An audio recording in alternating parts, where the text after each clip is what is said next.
Baik, laporan operasi Haji 1443 Hijrah, tabung haji TH membina dan menambah baik sistem teknologi maklumatnya bagi memastikan kelancaran operasi haji.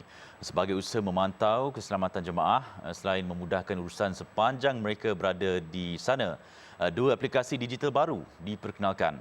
Aplikasi itu bukan sahaja membantu jemaah ketika di Tanah Suci, malah membimbing jemaah membuat persiapan sebaik mereka menerima tawaran haji hingga selesai melaksanakan ibadah itu. Butirannya bersama Fitri Musa di Makkah Al-Mukarramah. Aplikasi yang dikenali sebagai TH Hujaj dihaskan untuk jemaah manakala Hajj Mobility dibangunkan untuk kegunaan petugas haji.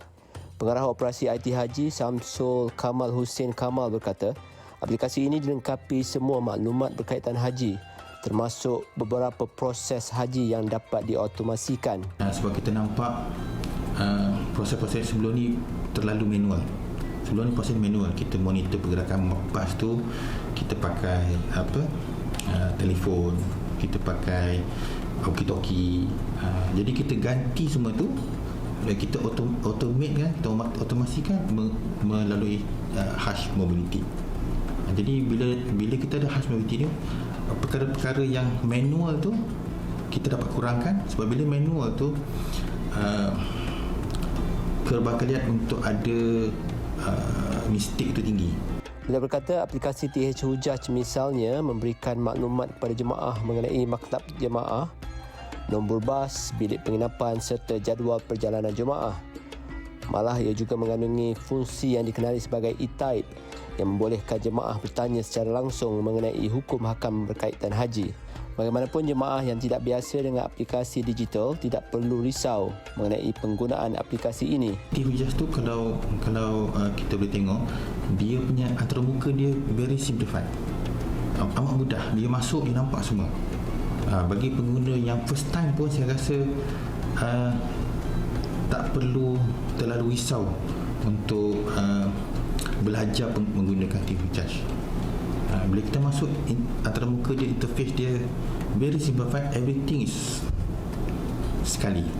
Semua jemaah haji juga akan dipantau oleh petugas haji melalui Hajj Mobility untuk kebaikan dan keselamatan jemaah dan kelancaran ibadah. Selain itu, jemaah yang mengalami kesukaran menggunakan aplikasi ini akan dibantu 14 orang pakar IT daripada sektor operasi IT tabung haji, selain 340 petugas haji yang ditempatkan di Tanah Suci. Itu yang kami sedang lakukan ini, sebabnya boleh katakan semua anggota akan menggunakan aplikasi yang disediakan oleh Jabatan Teknologi Maklumat. Daripada mula berangkatnya dari tanah air sehinggalah kembali ke Malaysia. Aplikasi tersebut semua menggunakan internet.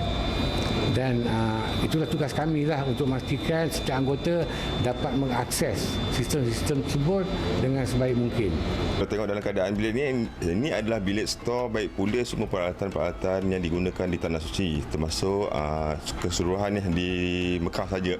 Di mana kalau kita tengok sini, kita ada notebook yang akan diagihkan pada tahun ini mengikut unit-unit tertentu. Antaranya klinik maktab, hospital-hospital, HQ kat sini ada untuk pentadbiran, ada untuk kaunseling, ada untuk audit, dan untuk kaunter keuangan pun kita dah prepare lah.